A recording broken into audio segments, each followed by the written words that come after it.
¿Qué tal? Muy buenos días. Ya estamos listas un día más para poder abrir la palabra de Dios y poder meditar en ella.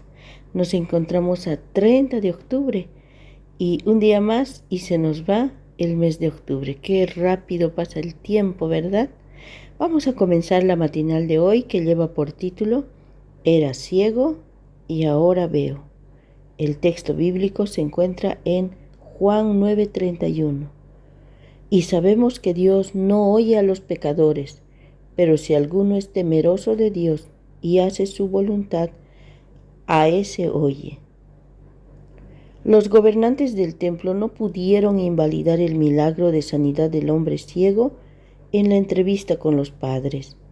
Así que volvieron a hablar con él para confundirlo con preguntas a fin de que se contradijera. Exigieron que declarara que no honraba a Dios si confesaba que un transgresor del día de reposo sabático había hecho el milagro. El ciego no vio a Jesús y no podía reconocerlo, pero su confesión tenía una evidencia irrefutable. Habiendo sido ciego, ahora veo. Juan 9:25.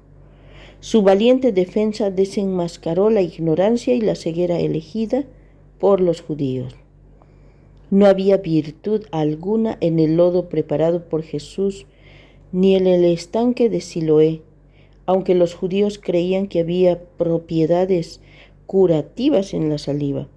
No fue esa la razón por que Jesús la usó, sino para fortalecer la fe del sufriente. Lo envió al estanque de Siloé y cuando se fue aún era ciego. Siempre hay una parte que Dios quiere que hagas en los milagros que realiza a diario en tu vida. La defensa del ciego sanado era loable. Había vivido esclavitud con la idea de que estaba siendo castigado por el pecado de sus padres y guardaba resentimiento hacia ellos. Por su culpa, creía él, vivía una vida sin propósito, pero la sanidad transformó y aclaró todo. No era culpable de su enfermedad, tampoco eran culpables sus padres.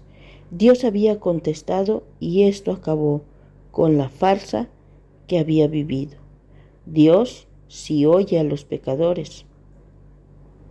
Los judíos mentían cuando enseñaban que Dios hacía milagros solo a quienes eran dignos. Dios había hecho el más grande milagro en su vida. En su defensa incluyó que obedecía y temía a Dios. Los años de ceguera habían transformado su jerarquía de valores. No le importó una expulsión de 30 días de la sinagoga. ¿Qué podía importar una expulsión temporal del templo a un hombre que había pasado su vida como mendigo? Había experimentado la sanidad que lo liberaba de toda culpa. Es mejor estar en paz con Dios y ser perseguido por el mundo, que estar en paz con el mundo y al final ser castigado por Dios. La vida del ciego ahora tenía un propósito, tenía un testimonio que contar. Era ciego y ahora veo, decía. Aunque físicamente era el mismo, su vida era otra. Había sido transformada. Su ceguera congénita y espiritual habían terminado y ahora se gozaba en confesar el doble milagro. Ruega a Dios que abra tus ojos para que encuentres el propósito de tu vida.